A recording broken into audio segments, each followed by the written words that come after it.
Hello everyone, this is Harish and welcome to the Epic Nursing. दोस्तों, आज का हूँ एक बार फिर से आप सबके बीच में एक इम्पोर्टेंट एमसीक्यू सेशन लेके, जो आगामी एग्जाम्स हैं, चाहे राजस्थान सीएचओ हो, हरियाणा सीएचओ हो, एसजीपीजीआई हो या फिर आरएमएल हो, सभी में काफ़ी इम्पोर्टेंट रोल रहने वाला है। काफ़ी इम्पोर्टेंट एमसीक्यूज़ का कलेक्शन करके ला रहा हूँ। ठीक है, तो देख लीजिए, ये प्रीवियस ईयर क्वेश्चन भी मान सकते हो आप और काफ़ी इंपॉर्टेंट भी इनको मान सकते हो। एक एक क्वेश्चन को ध्यान से देखना है, वीडियो में एंड तक जरूर बने रहना है। ठीक है, और अगर चैनल पर पहली बार विजिट कर रहे हो तो चैनल को सब्सक्राइब कीजिए और बेल आइकन को प्रेस कर लीजिए ताकि लेटेस्ट नोटिफिकेशन आप तक पहुंचते रहें। तो चलिए शुरू करते हैं। फर्स्ट क्वेश्चन है आज का अपना। देखिए, normal weight gain during pregnancy. ठीक है, काफ़ी बार एग्जाम्स में पूछा गया है कि जो प्रेगनेंसी में नॉर्मल कितना वेट गेन होता है। ऑप्शन फर्स्ट है 7 से 9 केजी, ऑप्शन सेकंड है 8 से 10 केजी, ऑप्शन थर्ड है 11 से 13 केजी और ऑप्शन फोर्थ है 12 से 13 केजी। अब देखिए, आपको एक फॉर्मूला बताया होगा कि 3 ट्राइमेस्टर होते हैं। 3 ट्राइमेस्टर देख लीजिए पहले तो आप। जो फर्स्ट होता है वो 0 से लेके 12 वीक। ठीक है, 0 से लेके 12 वीक। और जो सेकंड ट्राइमेस्टर होता है वो होता है 13 से लेके 27 वीक। ठीक है, और थर्ड ट्राइमेस्टर की बात करें, थर्ड होता है 28 से लेके 36 वीक। ठीक है, या 37 वीक, जो भी। ठीक है, तो ये 3 ट्राइमेस्टर होंगे। इसमें आपने पढ़ा होगा 1+5+5 फॉर्मूला है। ठीक है, तो देखिए क्या फॉर्मूला रहता है, 1+5+5। ठीक है, फर्स्ट ट्राइमेस्टर में जो है 1 केजी वेट गेन होता है, सेकंड में 5 केजी और थर्ड में 5 केजी। ठीक है, इस प्रकार से कुल मिला के 11 केजी वेट यहाँ पे इंक्रीज हो रहा है। ठीक है, तो 11 केजी वेट इंक्रीज होता है नॉर्मली प्रेगनेंसी में। ठीक है, तो कौन सा ऑप्शन यहाँ पे सटीक बैठ रहा है वो देखिए।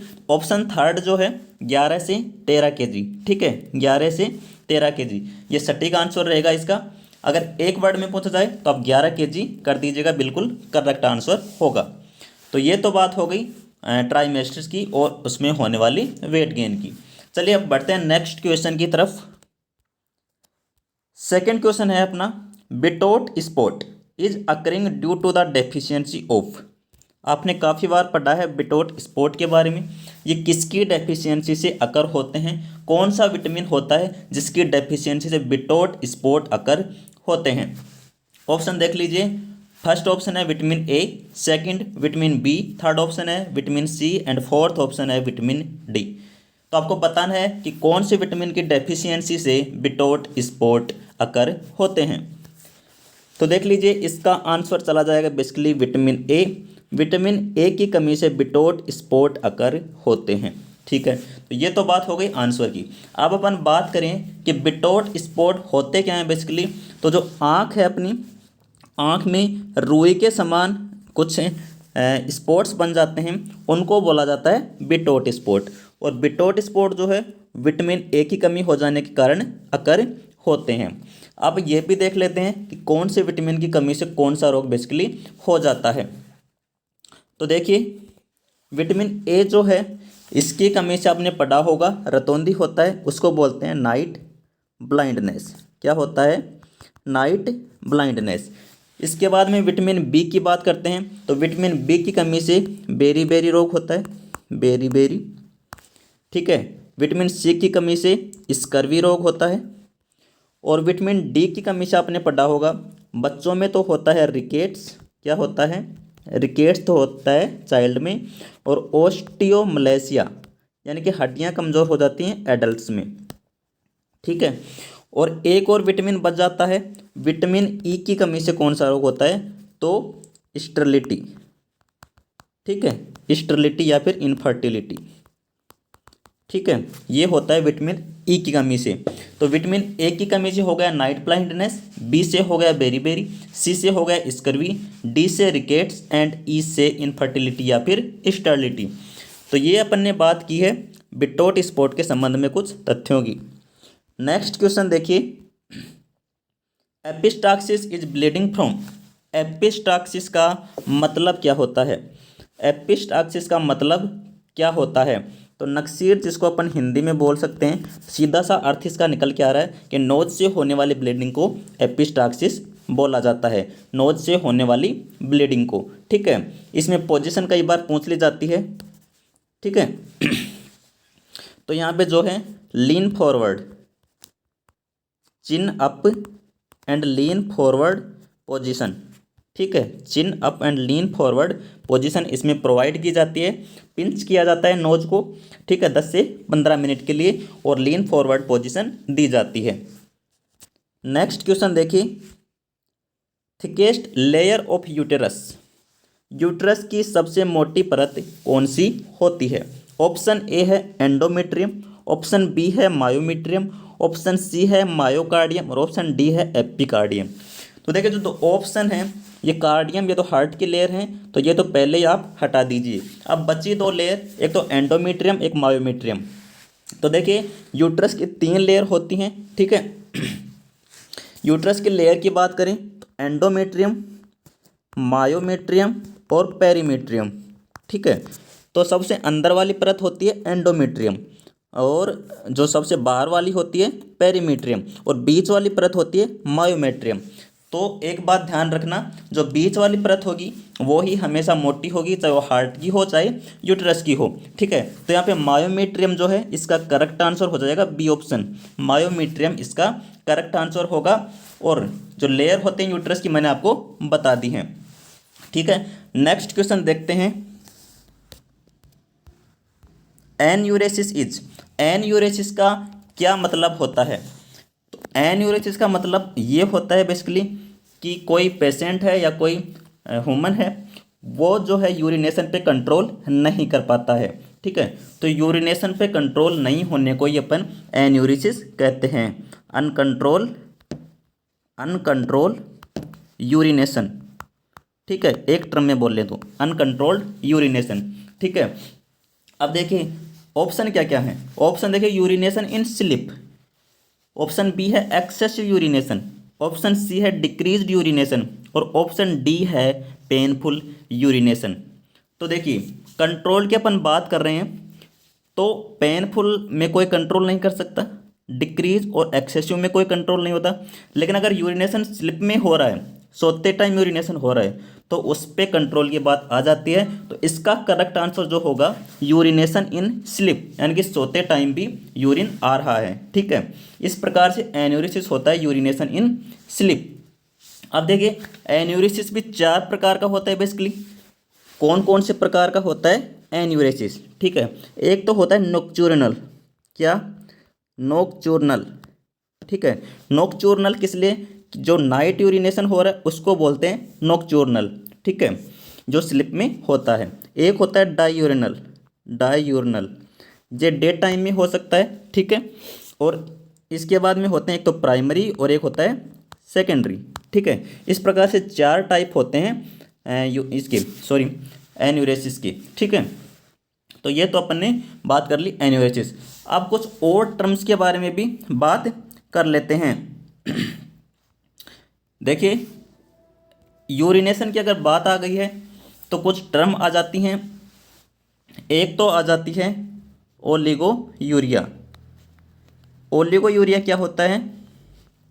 अगर यूरिन की क्वांटिटी जो है वो बिलो 400 या 500 ml से भी नीचे आ जाए, वो होता है ओलिगो यूरिया। ठीक है, और पॉली यूरिया की बात करें तो एक्सेसिव हो जाती है क्वांटिटी, एक्सेसिव हो जाती है 3000 ml से भी ज़्यादा। ठीक है, वो हो जाता है पॉली यूरिया। और अगर डिस यूरिया की बात करें तो यूरिनेशन में पेन होता है। ठीक है, पेन होता है यूरिनेशन में। Dysuria, dysuria, pain in urination, pain होता है किसमें? यूरिनेशन करते टाइम। ठीक है, इस प्रकार से 3-4 टर्म्स हैं, काफ़ी इंपॉर्टेंट रहती हैं, एग्जाम्स में पूछ ली जाती हैं।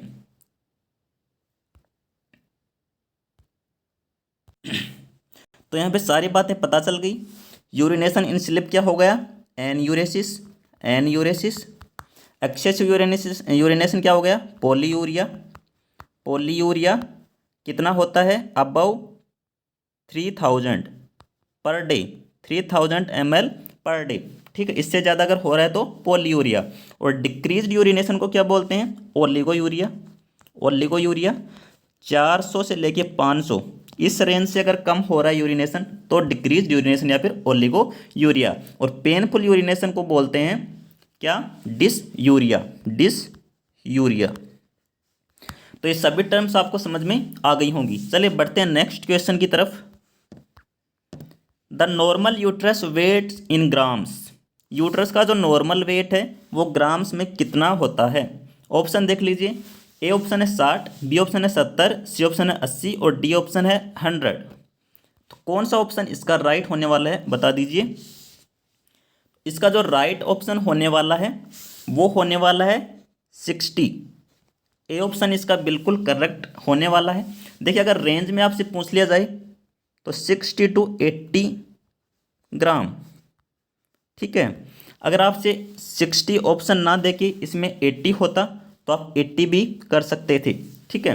लेकिन अगर रेंज में पूछा जाए तो रेंज में होता है 60 to 80 ग्राम। और अगर वन वर्ड में पूछ लिया जाए तो 60 ग्राम इसका करेक्ट आंसर होने वाला है। नेक्स्ट क्वेश्चन है एम्पाइमा मीन्स। एम्पाइमा क्या होता है? आपको बताना है एम्पाइमा क्या होता है, ठीक है। ऑप्शन ए क्या है? Collection of fluid in peritoneal cavity. Option B है collection of fluid in pleural cavity.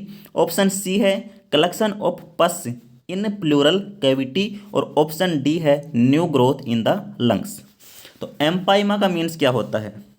तो देखिए एम्पाइमा जो है, एम्पाइमा जो होती है पस होती है बेसिकली कहाँ पे कलेक्ट होती है? प्लूरल स्पेस में, ठीक है। जो प्लूरल कैविटी में पस एकत्रित हो जाती है उस टर्म को बोलते हैं एम्पाइमा, ठीक है।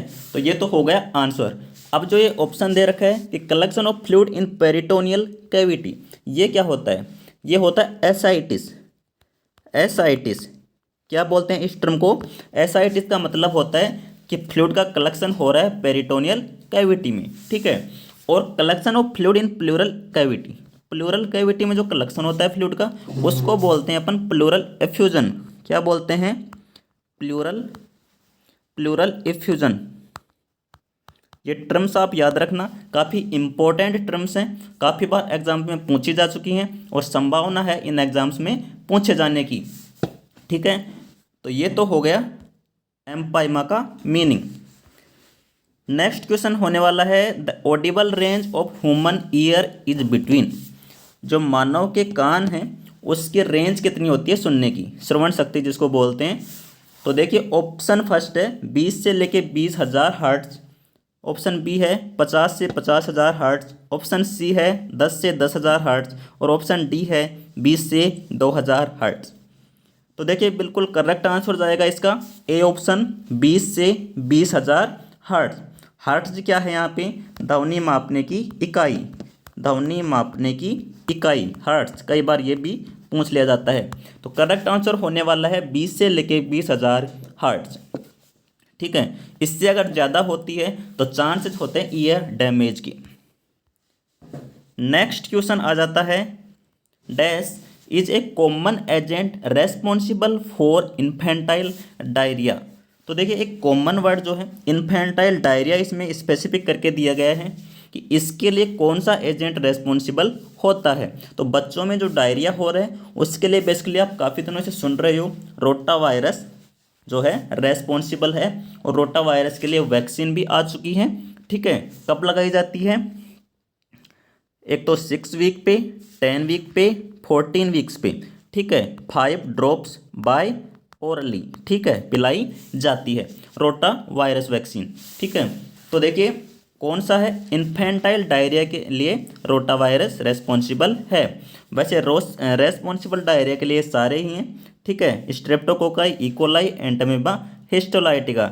लेकिन ज़्यादातर जो इन्फेंट में डायरिया होता है उसके लिए रोटा वायरस रेस्पॉन्सिबल होता है, ठीक है। अब अपन बात करते हैं नेक्स्ट क्वेश्चन, देखिए क्या है अपना नेक्स्ट और आज का लास्ट क्वेश्चन है anaphylaxis is the term used in. Anaphylaxis का मीनिंग क्या होता है? एनाफाइलैक्सिस का मीनिंग क्या होता है? ऑप्शन ए है एलर्जिक रिएक्शन, ऑप्शन बी है पायरेक्सिया, ऑप्शन सी है एक्सेसिव स्लीप और ऑप्शन डी है बॉडी पेन, ठीक है। तो सिंपल सा मीनिंग है, एनाफाइलैक्सिस मीन्स होता है एलर्जिक रिएक्शन, किसी भी प्रकार का एलर्जिक रिएक्शन हो उसको बोलते हैं एनाफाइलैक्सिस, ठीक है। पायरेक्सिया बेसिकली फीवर को बोलते हैं, एक्सेसिव स्लिप, ठीक है, और बॉडी एक को जो बोलते हैं उसको बोलते हैं माइल्जिया, मसल पेन या बॉडी पेन माइल्जिया बोलते हैं, ठीक है। लेकिन यहाँ पे एनाफाइलैक्सिस का मीनिंग जो है वो होता है एलर्जिक रिएक्शन से। एलर्जिक रिएक्शन को ट्रीट करने के लिए आपको पता होगा एंटी हिस्टामाइन का यूज किया जाता है। किसका? Anti histamine.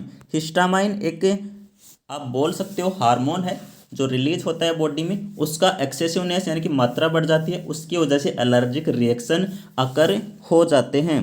तो इस प्रकार से अपन ने आज 10 क्वेश्चन डिस्कस किए हैं। तो कैसा लगा ये सेशन कमेंट सेक्शन में ज़रूर बताइएगा।